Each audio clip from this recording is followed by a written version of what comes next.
but yeah, here we go. Grand Prix Verona finals here in wonderful Italy. Andreas Nilsson from Denmark on the left against Mike Krasnitski from the Ukraine. Andreas Nilsson keeps. Yeah, so Andreas Nilsson keeps. Mike Krasnitski has lands, has healers, has salvages. Grizzly salvage, perfect hand. So, will we see him keep? Yeah, definitely has to keep there. Yeah, and Mike Krasnitski's advantage of being higher up in the seating makes him play first. And here we go, finals of Grand Prix Verona. Winner takes home the trophy.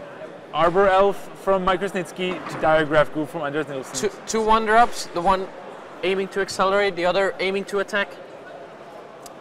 There we go. Centaur healer, the Diagraph Ghoul not looking very good at this point. Nope, and we see a Restoration Angel in his hand, and okay, we got a confirmation that actually it's not Andreas Nilsson, it's Andreas Nilsson. So this is the correct way to write it, so you might see it wrong on the daily MTG page, which you should check out. But quickly, Searing Spear takes out the Centaur healer before any shenanigans can happen. Shenanigans? Do you mean Restoration Angel? Yes, that's what I mean. There we go. Oh. But I think there's some shenanigans might still happen here. Mike Krasnitski plays the land, passes the turn. We will see. Does Andreas smell the Restoration Angel, or does he go for it? We've seen Estradi keep back some creatures because he didn't want to lose his creature to Restoration Angel. Yeah, if Andreas has a Drought Messenger or another creature which can advance his board fast, he might even decline the attack here. Yeah, but he's definitely thinking about it. These guys have seen each other's deck list. They know there's 4 copies of Restoration Angel in the deck. So how many cards do you have? Let's see, 4 cards. 1 Restoration, 3 cards, or 4 other cards. You gotta think about it. We see the hand is very spicy. We see Vampire Nighthawk, Thundermaw Hellkite, Blood Artist, and Jarell's Messenger. So very solid hand there from Andreas there. Here we go. Goes for the Cavern on Zombie. Messenger tapped.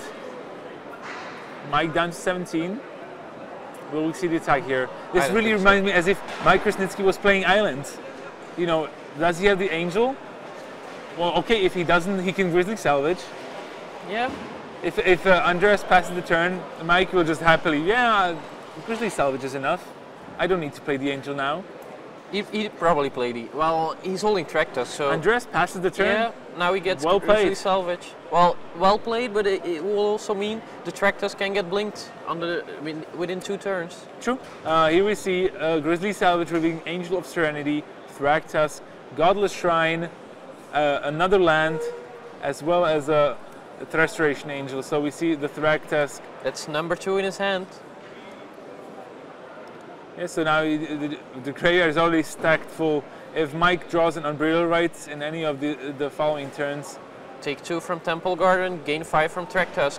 Yeah, now this is exactly the play that Mike wanted to do, just because this will give him enough time to maybe draw the Unburial Rites and put the game... Just like we saw last game. Yeah. Last match against Samuel, he was just chaining Thragtusk. Yeah. I mean, Andreas certainly not out of it yet. He still has a Thundermaw Hellcat, which beats him for 5 very nicely. And it's the advantage of his deck list that he's running a lot of just value creatures. Thundermaw Hellcat we saw in his hand. He's also running Falconrot Aristocrat 4 times, so he can definitely come back. Even Vampire Nighthawk pairs up well because he can keep attacking. It has flying, gains him 2 in the progress. Yeah, they're pretty decent there. Plays also a tapped land in addition, and now Mike with 17 life. 2 Restoration Angels in his hand. And another Thragtusk. His hand has value written all over it. Yep, just like we saw in game 1 against Estradi.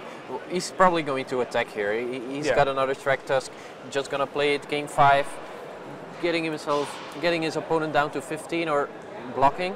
Is Andreas thinking about blocking? Seems like he is. Probably aware of the fact that Restoration Angel can blink it, so if he blocks it now, Then the Nighthawk survives. Of course, he doesn't know about the second one, but Yeah. that's a risk. Well, he doesn't block, doesn't feel like it's worth it. He has another Vampire Nighthawk in his hand. Yeah, there's the Restoration Angel, blinks out Thragtusk. Mike up to 22, Andreas down to 15 and facing down a big bunch of creatures. Good choice from Mike to do it right away now. The Restoration Angel, no need to wait for your opponent's turn, because then it might die to Searing Spear or Tragic Slip or something similar. Yeah, Mike also has an Avacyn's Pilgrim, further solidifying his mana base there. Maybe getting ready for a nice Crater Hoof. There it is. That's what I wanted to say. And also an Angel Serenity from his hand, but Unburial Rites would be enough for that. So let's see what Andreas has here. Knight of Infamy. Yeah. Knight of Infamy. With the Exalted, Vampire Nighthawk can now attack for 3, gain 3 in the process, and survive the block from Restoration Angel. Yeah, and gains the life in the process. Whenever a creature dies, Blood Artist will be there to pick up the pieces. So attack with Nighthawk for 3. Andreas up to 18, Mike down to 19. This game can go either way. It can take a long time. Yeah. Players with a lot of value, but I'm definitely favoring Mike Krasnitski in long term. But anything can happen here, especially because we saw the Thundermaw Hellkite. Yeah, then there's no Angel of Serenity yet in Mike's hand, so as long as he doesn't draw an Angel of Serenity, he might still lose this game. Yeah, there's probably a small discrepancy in life totals there. It seems like Mike didn't notice the Exalted, but Andreas made sure to point it out. And with the new trigger rules, he doesn't have to announce it until the damage is dealt. Yeah. Because it's a non-visual trigger. So yeah. So life totals, check. The judge is there to make sure that life totals are correct. There we go. Another Thragtusk, or maybe something else. Maybe another Restoration Angel. There we see all these powerful creatures. Oh yeah. It's actually, this is the tournament where good creatures come above aggressive creatures. Like we saw Samuel Estradi being the only very, very aggressive deck, but even the Black-Red Zombies is playing mostly value creatures. Yeah, it does have a lot of value creatures there. And now we saw Mulch getting 2 lands and milling another Thrax and another Restoration Angel. So these cards are like glued together. And thanks to Arbor Elf and Avacyn's Pilgrim, he can still play his own Thragtusk. Is that Angel of Serenity in his hand? It is. Wow. So next turn he's gonna remove all these little annoying zombies and Vampire Nighthawk. Yeah, so it's not a Restoration Angel in his hand, it's an Angel of Serenity. Next turn will be very painful for Andreas Nilsson. There we go. There's so many ways he could also go about playing it. Exiling his opponent's creatures, maybe exiling his own other Angel of Serenity and some other creatures. He can go for a lot of value here. Yeah. And we see Mike attacking with his 3/3 Beast token and his 3/4 Angel, and the Messenger will trade with the Beast. There we go. And take 3, Blood Artist gonna trigger. Twice. The Gerald's Messenger should be going back. Yep. Here we go. Yeah, we'll just wait for the dust to settle and all the Now triggers to resolve. Lose 2. Put you at 15. Yeah, whatever. Here's my Thragtusk. Deal with it. Wow. The Beast Army. There we go. Zombies against beasts and angels. Oh yeah. Yeah, so again, life totals check. Making sure everything's Mike's correct. at 20, Andreas at 15. I believe he wrote down 17, so... Well, yep, there we go. 17, correct. It's insane that there's already been 15 life gains by Mike, I believe. Yeah, 2 Thragtusk and 1 Blink. He's still 20. Here's the Hellkite. Hellkites. Yeah, Andreas is trying to advance his game plan a little bit here. Still looking down 2 5/3s and an Angel. Angel of Serenity coming down next turn. Not looking too good for Andreas here. Oh yeah. Swings with the Hellkite, swings with the Messenger. Yeah, Messenger can also attack the now. Nighthawk. Yeah, the messenger can trade with a Thragtusk and gain him a bunch of life thanks to the Blood Artist. So yeah, swing with the 3 creatures. Now Mike's got to think, maybe he can actually kill Andreas with the Angel of Serenity, and well, if he doesn't, yeah. Well, he's only 13 damage if he doesn't block, so it's not enough. Andreas still at 17. Yeah, with a land plate, that could be 40 damage if an elf would have joined, but yeah, that's still not 17. Yeah, so. and that actually, yeah, the Angel of Serenity cannot exile the Knight of Infamy because of protection from white. So I'm certain he will be looking at exiling the Blood Artist, maybe Blood Artist as well. Yeah, and the Vampire Night Oak. Just then his Angel of Serenity will lift when it's attacking. Yep. And or as I said, he might just go for value and just exile the 3 creatures in his graveyard and trade with anything. Well, he could do that, but I'm pretty sure Andreas just wouldn't attack anymore at that point. And then he kind of denied himself a good time to get ahead on the board. Yep. So yeah, the Drell's Messenger trades with the Thragtusk. Blood Artist triggers happen. Mike down to 13 now. Andreas up to 21. Yeah, both these players gaining a bunch of life, staying alive. So 21-11. What does Mike offer up? Behemoth? Is it enough? With Andreas being tapped out, his +6/+6. Yeah, this is enough. +6/+6, so and trample. 9/9 beast, 9/10 angel, a huge Thragtusk with 11 power. All of them have trample. Let me count this. Yeah. Well, he will figure it out. This is just enough. Yeah, let's try to figure it out as well. So if he plays land and uses both of these elves, so that's 9 damage from the beast, 9 damage from the angel, that's 18, plus 11 from the Thragtusk. That's already 11 extra. 18, 29. 29 plus Behemoth. There we have it. It's 40 damage. Yep, and so -4, that's not enough. Yep, there we go. I got to kill Behemoth. Hoof, there it is. Attacking for 40 trampling damage. Can you deal with this? I don't think so. Can a 2/2, a 2/1 and a 0/1 deal with this? I don't think so. No amount of protection from white will help you here. No matter, the Blood Artist triggers won't help you here. Did you announce the +5/+6/+6? Yeah, this is enough. Yeah, you did. I'm gonna scoop up my card. That's what's going through Andreas Nilsson's head. Mike Krasnitski takes game 1 of Grand Prix Verona finals with a very convincing hoof. There it is. Yeah, and once again he was already at 9 life despite casting so many Thragtusk. Yeah. It's just insane. He's been gaining 30 life every game in this top 8, and he's still ending up at just single digits. It's ridiculous, and we see Andreas immediately reaching up to his sideboard there for some Ragdos Charms, some Bonfires, and Mark of Mutinies. Yeah, interesting. But now once again Rock's Fatemen are coming in. Acidic Slime might come in against this deck, yeah, maybe to get rid of the extra mountains, because you know there's not that many red sources in the deck. Yeah.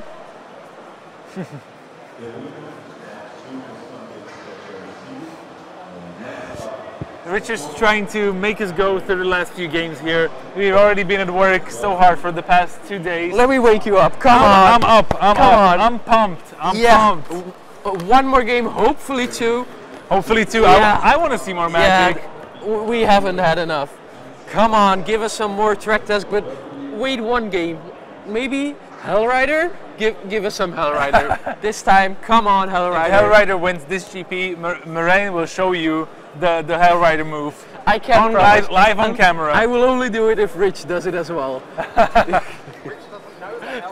I will teach you. I will teach you. Yeah, Rich doesn't proclaims to not know what the Hellrider move is, but he'll learn soon enough. Yeah, if Hellrider wins this GP, he will learn. But for that to happen, Andreas needs to overcome Mike.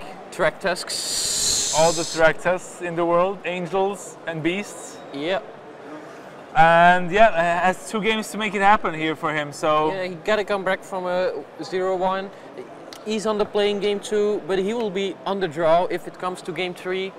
So definitely in a tough position, but he can still do it. We've seen his deck being very powerful. He's beaten Lukas Jakowski. He's beaten this matchup. Yeah, he knows how to beat these players, and with the added he's sideboard beaten Martin Yuza as well. Same matchup, and he's been ripping them apart.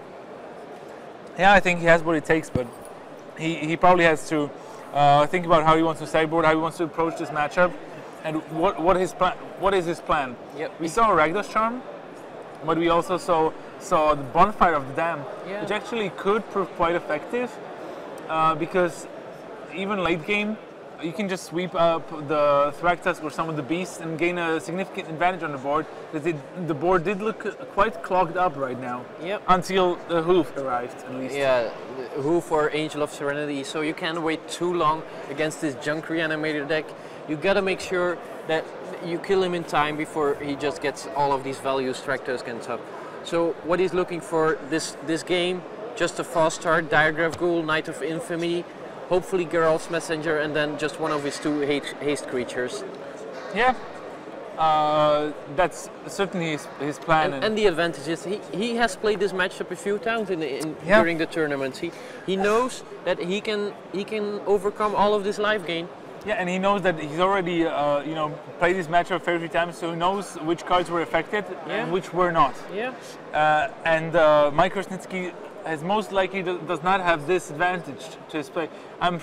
If he had played against the Black-Red Zombies, most likely on day 1, but we've seen very few on day 2 on the top tables or even on the back tables. We haven't seen a lot of them. So maybe he's not exactly sure how he wants to approach this. And how he wants to does he wants to bring Abrupt Decay? I'm not sure if it's the right choice in this matchup.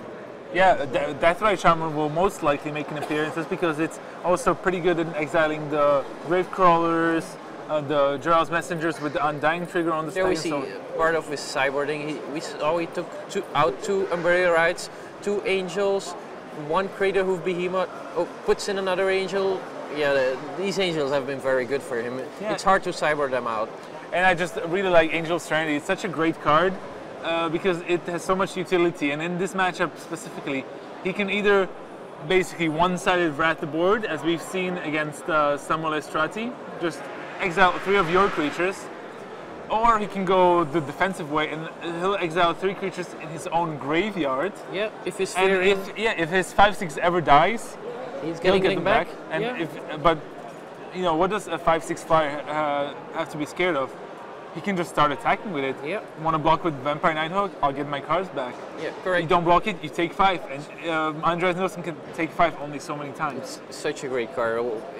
It's without this card, the deck wouldn't exist. Like Junk Reanimator wouldn't be as good. Yeah, it would because it would lose the edge it has over John, which has been such a strong part of the metagame here. Even on day 2, there's been a lot of junk, a lot of blue, white, red. And those Angels against both of these decks are exactly what you want. Yep, exactly. Especially backed up by Cavern of Souls against the blue-white-red deck. No countering my Angel. Sorry, I'm getting back 3 of my creatures. Yep, Mike does run 2 Cavern of Souls. Yep. We've seen Sam Black run 1. We've seen Martin Yuza and Lukas Jakowski and their play group. I believe they were playing 2 in the main deck, 1 more in the sideboard. Yeah. Against the counter-heavy decks. Against the counter-heavy decks, also on Ooze for Acidic Slime. Very, very good card. Cavern of Souls been in almost all the decks. So we see Rakdos Zombies, also Cavern of Souls.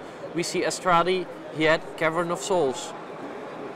There's just so many Cavern of Souls in all these decks. It's just the fixing you need to get your 3-color, sometimes even 4-color deck to work. It is it's also an integral part of the human reanimated deck. We've seen Tony Ramis Pascual getting to the top 8 with, and also Joel Kaufeld play the top tables. But Suchinko, also on Human Reanimator, also on Cavern of Souls. If there's one card to pick up, it's the rare from Avacyn Restored. Yeah, it's definitely Cavern of Souls. 4 decks out of the top 8 played Cavern of Souls. The other ones trying to counter things, but that didn't work out too well. Yeah, they got demolished in the quarterfinals. I'm definitely expecting Cavern of Souls to be very much in demand after this tournament. And if you don't have your copies yet, you should probably get them because they go in a lot of decks. Yep. So here we go. Play shuffling up in full focus. No show of emotions from either player. They're already happy being in the grand final.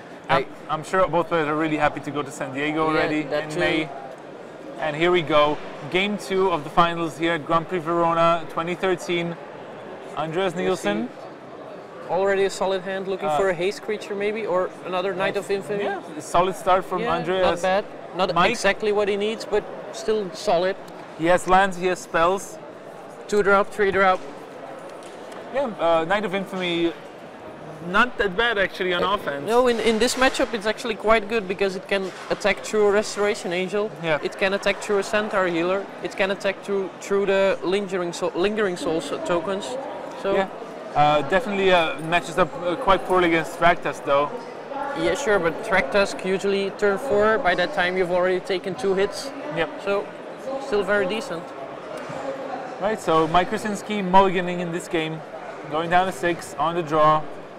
His deck can easily recover from these mulligans, as we've seen before. Sometimes one mulch and you're good to go. Oh yeah, one mulch you can hit as many as 4 lands, and then you're right there back in the game. Or even Grizzly Salvage, get himself a Thragtusk and an Unburial Rites into his graveyard. He's up a card again. Yep, absolutely. So now, Mike still shuffling up his cards. Both players calm and collected. Mike Krasnitski 1 game away from taking home the title. I'm sure taking home the title for the Ukraine. Yeah, which is highly unusual. I'm sure his friends are so excited to watch this game. Yeah, the Ukrainian-Russian contingent, very tight-knit group. When they go to the Pro Tours, they spend a lot of time together. Now Mike Krasnitski, 1 additional person to travel with the Russian and Ukrainian PDQ winners for the Pro Tour in the Dragon's Maze in San Diego. Now we see... Here we see 2 lands, mulch, Grizzly Salvage, Thragtusk, Rock's Fate Manor. This is decent. This might be enough actually, because Andreas' hand isn't blistering fast like the Naya deck. No 1-drop from Andreas Nilsson. Mike Krasnitski now with Overgrown Tomb. Andreas will add a Knight of Infamy. Yeah. Geralt Messenger next turn probably. Yeah, here's the Knight of Infamy. Mike draws. It's a Woodland Cemetery. Another land. It's fine to draw lands at this point because he needs to get to 5 for his Thragtusk. He also needs a white mana fairly soon. He did draw a Restoration Angel, so he starts with the mulch. Hit the white source, perfect, 3 lands. So mulligan to 5, I don't care. Mulch, hit 3 lands. Yeah, that's what we've been saying. Actually might have to discard here. Yeah, he has to discard 1 of these lands. Yeah, he just has too many in, but I'm sure he has a lot of black-green lands, so moves on to the discard phase, gets rid of 1 land. I'm making the mulligan with ease. Yep. And now that's just the power of mulch in this deck. Even if you don't hit lands, you can hit creatures, which you can reanimate. It's such a good card, mulch. Yeah, hit Lingering Souls. That's been a play in set some time now. So here we see Andreas Nilsson deliberating. Thinking before attacking whether he should play his 2nd Knight of Infamy or he's just going for the Geralt's Messenger. Seems like he's going for a 2nd Knight of Infamy, just because now it gets exalted. It's a 4-3 on the attack. Yeah, so now Mike Krasnitski falls down to 16. And good thing is these 2 Knight of Infamies, they won't be stopped by Rock's Fate Manor or by Restoration Angel. Also Dire Groove added, so Andreas did draw a 1-drop. Doesn't mind playing on turn 3. I believe Andreas has a Bonfire on the dam in his hand, which he boarded in.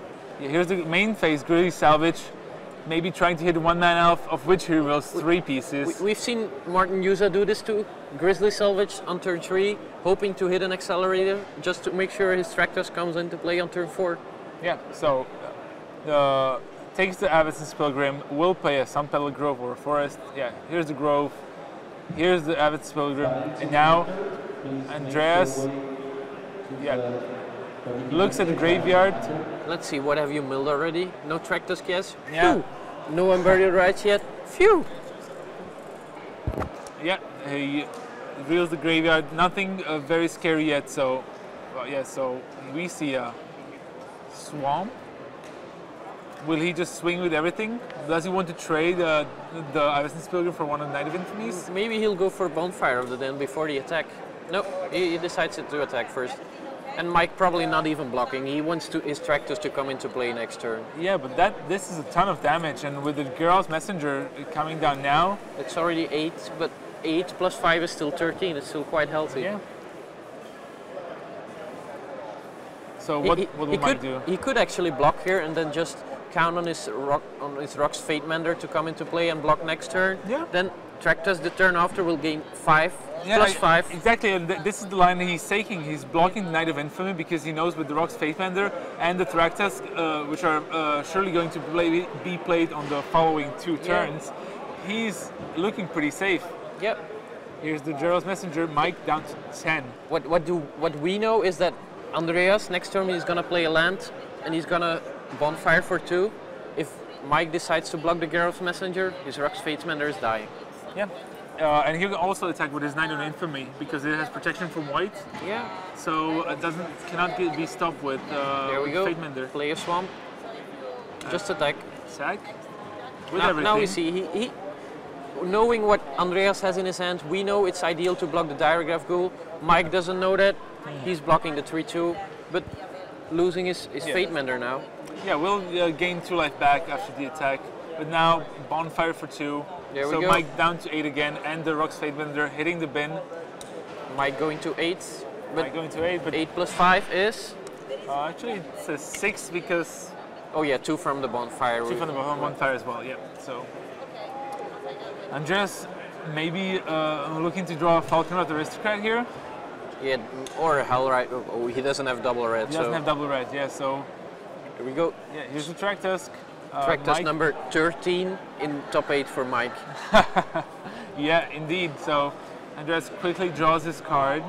Looking for Aristocrat. Maybe Falconrod Aristocrat, maybe something else as well. 2 cards. Seems to be attacks with Geralt's Messenger. Exalted, so that's 4. But Mike doesn't block here. He's got Restoration Angel. He knows he's been doing this all tournament long. No way I'm blocking. I'm going down to 7. He has to risk it at this point. Only a Diregraph Ghoul in Andreas Nilsson's hand as well as a Cavern. So he would have the double red for Hellrider now. Hellrider or Thundermaw, Hellkite. Yeah. Here we go. So Healer, Angel, 2 lands, 3 lands, and Mike Krasnitski's hand. Playing the Restoration Angel could be quite risky here. Knowing, yeah, but maybe against such an open. He just attacks and. But he probably has to go for it. Andreas doesn't think about blocking. Now Restoration Angel blinks. This is bad news for Andreas. Yeah, so the Restoration Angel blinks the Thragtusk. Mike gets a 5 life and a 3/3 out of the deal. So it looks to be in a great shape. Blood Crypt from Andreas. So another land. Here comes the 4/3 Geralt's Messengers. Yeah, and Mike takes it again. He's still thinking about it. He might block with the Beast token, which he made thanks to blinking his own Tractusk. But probably doesn't need to block. He's still at 12 life. Could go down to 8. With the Centaur Healer, that's still 11 life. Yeah, Mike Krasnitski's problem now is that the fact that he does have life gain, but he doesn't have any way to basically put the match beyond reach. No. He needs the Angel Serenity. Or maybe Unburial Rights for the incremental advantages that he's going to get. But he has so many life draws. Yeah. And it can be anything. Even something like Mulch or Grizzly Salvage is good in this situation because it just digs you for the creatures you need. Yes, yeah. Just a land, not what he's hoping for. Yeah, so now might want to attack, maybe even with the Thragtusk just to get some damage on the board. Might be not too bad because his opponent is already at 15. His Angel is not getting blocked anytime soon. Yeah, but passes the turn, playing very defensive here. He knows he needs time to draw some of his big creatures here. Blood Artist, pretty good now. That's a good card, especially when you have 2 otherwise useless Diregraph Ghouls. Yeah. So you can get a little bit more out of them. Blood Artist is being very good against the human Reanimator, but even in this matchup it seemed to be very good. Yeah. So he adds the Blood Artist to the board and just goes with the Geralt's Messenger again, being a 5/4 thanks to Exalted, so pretty big. Yeah, bigger than Tractusk. Well, not big enough when they both block each other, but still Very good creature. If they fight each other, yeah. There we go. Should. Yeah. So Mike gets a 3/3 token, and now he has nothing left. No, but he loses action. Yeah, but loses 2 life to Blood Artist as well. Yeah, and those creatures can start swinging. Another land for Mike. He didn't draw one for his turn yet, I don't believe. Did he? Yeah, he did. He did, yeah. Draw another forest. Yeah, hitting very few draws here. Even a Crater of Behemoth would be game here. He would be probably really happy about that one. Andreas doesn't have a lot, and neither. Like Yeah. he's got the Knight of Infamy, which could be attacking, but then Mike is just blocking with the Beast. He just wants to keep his Knight of Infamy to get through with some damage when these white creatures are the only one left on the board. Yeah, that's the problem with Andreas' board right now. The Diagraph schools are too small, and his Knight of Infamy is too crucial to throw away. Well, he still not. goes for it. Needs to get rid of the Beast token. Yep, block with the Beast. Yeah, they trade. Mike down to 9 now. Andreas has a lot of outs. And he can draw. So does Mike. Yep. Basically, Yeah, what Centaur healer? Not bad. Yeah, now actually Mike could start attacking with his Restoration Angel. Yeah, correct. To start pinging on the life totals of Andreas, because if he just keeps sitting back, he won't achieve anything. Nope. If Andreas draws a Falcon Aristocrat, he won't block with the Restoration Angel anyway. No, but we've seen Mike play very conservatively. Yeah. Like he knows his deck needs time. If it gets time, it will just win the game with Infinite Track Tusks or the Angel of Serenity.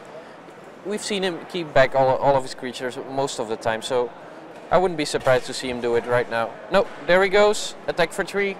Good call. Good call. Definitely good call. Yeah, 7 turn clock. There was one. Gravecrawler. Which isn't that bad because it can attack, and thanks to Blood Artist, at least drain your opponent for 1. Yeah, it's a shame Andreas didn't draw it earlier, because with the Knight and the Infamy still in play, he would be able to get in for 3. And if he draws a Falconrat Aristocrat now, he can keep on sacrificing the Gravecrawler, get it back every time draining his opponent with a Blood Artist. Yeah, here's the Thragtusk.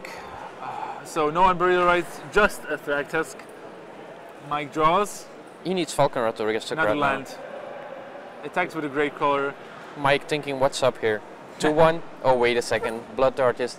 I actually had a game on Magic Online where I attacked with the Gravecrawler because I thought Blood Artist would gain me a life. And then I cast the Gravecrawler and there was, oh damn, there's 3 Ash Zealots on the opponent's play. So I took 9 from casting my Gravecrawler. Bad idea, the Moraine, but we're not going to see any Ash Zealots here. The Gravecrawler just attacks, is getting blocked, dies, gains life for Andreas. Mike loses a life, but then the Gravecrawler gets replayed because there's plenty of zombies in play. And that right Shaman, just drawn by Mike, gonna stop that recursing Gravecrawler as well. Yeah, Mike has to get aggressive. Yeah, that is a lot of damage. 9 damage. Andreas down to 5 already. Mike on the brink of winning his first Grand Prix. Yeah, he just needs Andreas to whiff on his turn. It seems to be a very good card. Is it a bonfire? He bonfire the damage? No, he's got it in his hand already. Put it in his hand. It's a Searing Spear.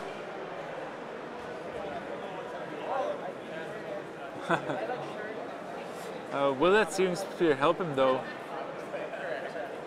Yeah, here comes the Gravecrawler. Andreas Nilsson very close to defeat here unless he... Mike blocking here, just saving himself 2 damage. Well, 1 if you figure in, if you take into account the Blood Artist. The Gravecrawler cannot block anyway. No. So here we have the final few turns here of GP Verona. Can Mike turn it into a win? Can Andreas turn it over and maybe draw a Miracle Bonfire? Miracle Bonfire. We've seen Miracles win a Pro Tour before. Oh yeah. But it's definitely the card he needs here. Even Falconrat Aristocrat isn't going to save him now. With the Deathrite Shaman being able to remove the Gravecrawler, should it want to come back again? Oh yeah. Yeah, Andreas thinking about what he wants to do. What's the plan? The plan is to stay alive and hope to miracle. Yeah. Searing Spear is gonna kill probably the Deathrite Shaman or maybe the Track Tusk. just to give him some more time, Yeah, give him another draw.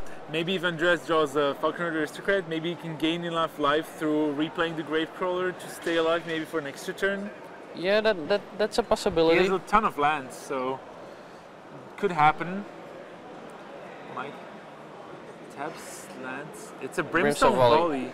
Basically same effect. Well, not the same effect. Now we can kill the Restoration Angel. Yeah, but that Rakta still will have to be blocked next turn, because otherwise Deathrite Shaman eats up the last 2 points of Andreas' life total.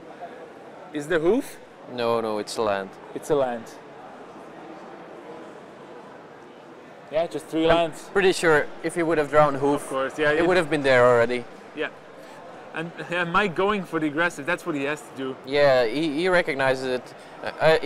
I can't wait till the bonfire arrives here. I gotta go for it. You smell it on the top? It would be great. It would be great. Like, it would be really a miracle because there's only 1 left in the deck. But yeah, it would be great for us. We get to see another game. Yeah, I would love to see another game. These players have been solid throughout the weekend, and the game just culminating here. Diagraph Crew on the Thragtusk, but he has to throw the other one on the Centaur Healer as well, because they are attacking for 6, and Yeah. Deathrite Shaman can make Andreas lose the last 2 lives. So Blood Artist probably not gonna block. Gravecrawler can block. nope. So here, double block. Thragtusk and Centaur Healer will get blocked. Andreas will fall down to 5, but then we'll gain 2 off of the Blood Artist triggers, going up to 7. Yep. So 7, lose again 2 from the Deathrite Shaman. 5. Still a very low life total with almost no creatures left into his he in needs his a battlefield. miracle. So all of those in the chat box in favor of a miracle now. Shout. Please type it in chat if you want to see a miracle and 1 more game. Just say miracle, all caps. There we go. Miracle? No, Rakdos Charm. No miracle there. Not exactly what he needed now. Yeah. Looking at it, can this save me? Yeah, No, it can't. He could deal 4 damage to Mike. Put him at 8, not enough. Attack with the Gravecrawler. So close. Yet so far, is this it? Andreas doesn't look like the type of person who will give up just like that, but the writing is on the wall. Gravecrawler attacks again. He tries for the attack there. Yeah, Mike take 2. I'm not blocking with my Deathrite Shaman. Down to 10. It's Krasnitski. Mike is about to win. I feel. Will the Ukraine take home their first GP title? Andreas having a very good read of that Rakdos Charm. Does it say win the game? Does it say maybe kill all the creatures of my opponent? No, it for doesn't. 2 mana? It says remove the graveyard. It says deal 4 to, well, deal X, where X is the amount of creature he has. Deathrite Shaman activation. Get rid of 1 of your sorceries, please. Maybe even a creature. Go up to 12 life. Yeah. Remove my own graveyard. Yeah, it does seem that he decides to exile his own graveyard. Just to make sure that Deathrite Shaman doesn't, the ability fizzles. Yeah. But now, now on 7 life. Yep, facing down lethal. Is there a hoof? It doesn't. It's not even needed. Just I attack know. for 6. Deathrite Shaman can even attack. But there's still 1 card in It Andreas. would be a very fitting finish, but a regular attack might just. There we there's the handshake. Mike Krasnitski takes the game and the match. The Russians and Ukrainians go wild. They're so happy, roaring in the room. Mike Krasnitski takes home the title. An unexpected winner, and again, an expected deck. You suggested it would happen, and also the hoof takes down the 2nd standard GP in a row here in Europe. Yeah, it does. And Brad Nelson, he told everyone, this is the deck you should play at the coming GP. If you want to win, just play this deck. Mike, he listened to Brad Nelson. Yeah. Definitely paid off. There's Misha. Fair to take his hand. That's brilliant. You can see the players really holding together. Mike Krasnitski is their hometown hero. They did chant Misha, Misha, Misha when he was playing in the semis, it did prove to be enough, and Mike Krasnitski is the Magic the Gathering Grand Prix Verona 2013 champion and takes home the title. And I predicted it. You predicted it? Let's not forget it. Junk Reanimator, hats off to you, Marijn. Thank you very much. You managed to guess the right deck for this format, and it takes down the GP and the title. Yeah? Yeah. It's well done. Well, great Magic. Oh yeah, great that Magic. was great. Like, standard, you're never out of the woods. You can come back. Even we saw Blue White Red coming back thanks to Harvest Spire. Yeah. We saw this deck coming back to multiple Track Tusk. We saw Human Reanimator comboing as soon as turn 4. We saw Blistering Zoo killing thanks to all of the wolves he was making thanks to his mayor. Yeah, there you have it, Mike Krasnitski with his trophy. Track Tusk, And his special altered Track Tusk, bearing the Lion King theme there. There's the title and the pictures. A great winner here at GP Verona. Great success for the Ukraine taking home the title. Country I didn't expect to see a big showing this weekend. I'm actually surprised the guys made it all the way here. Yeah, they did. They certainly had a reason to. Oh yeah, they're gonna be partying tonight. It was all worth it for Mike Krasnitski to win. Wow, great Magic. And we're getting Mike in the booth for a quick interview. Yeah, let's hear what he's got to say. Yeah, I wonder if he just picked apart Brad Nelson's article and chose to run that on his device. Or maybe he was playtesting this himself at Magic Online. Maybe he was the one, because deck designer, he didn't put Brad Nelson, he put a certain guy called V. Sazarov. I will definitely ask him about that one. Let's see what he's up to. Yeah, and for those of you at home, don't go anywhere. We get Mike Krasnitski coming back into the booth to talk with us a little bit about what his experience was, and and I want to find out what his thinking was the deck and who the deck designer is. Yep. Is it Brett Nelson, or is it someone else? Yeah. So we have Mike. Mike is mic'd up. There he is. Our Pro Tour Grand Prix champion. Grand Prix at least. Come in the middle so people see you. Okay. Yeah. Maybe a little lower. There you go. Okay, go away, Marijn. Thank you very much. The GP winner needs his seat. Hi, Mike. Great win, congratulations. Well done. It was great seeing you run through the tournament because it seemed very easy from our perspective. It never seemed you didn't have the game under control. And just even against Samuel Estrati, where you lost the game 2, it still seemed you had a lot going for you. How did you come and play in this deck? Just before tournament, I want to play a Human Reanimator deck. Okay. But then, 2 days before tournament, I think, Human Reanimator deck is not really stable, or I really bad with it. So I decided to play UR Control. Okay. Then one day before tournament, I read Brad Nelson's article. Okay. He said that if you want to be a star at Grand Prix, you should take Junk Reanimator. I said, okay, I want to be a star. And Brad Nelson, he can't lie, it's obvious. I take this deck and I don't regret it all. Yeah, Brad Nelson, a big proponent of the deck from even before Gatecrash was there. It won Grand Prix Bochum in the winter. Were you maybe did only Brad Nelson convince you, or was it just maybe also you really liked all the cards in the deck? Also, I read Russian forum, Top the Crew, and read articles from Vasily Sasorov. He described this deck. He showed his knowledge, his experience how to play it. So when I read a lot of commentaries from him and adding this article from Brad Nelson, it was a clear decision. It's not really my type of deck, as I thought before the tournament. Yes, right. I thought I'd like to play controls, but now I think I love this mid-range with combos. Works great well. So Vasily Sasarov there, a knowledgeable guy, and he kind of reinforced the sense that you want to play this deck. Something like this. Yeah. Okay. So now you've qualified for San Diego. Will you go? Sure. And how much are you looking forward to playing on the Pro Tour? Have you played on the Pro Tour before?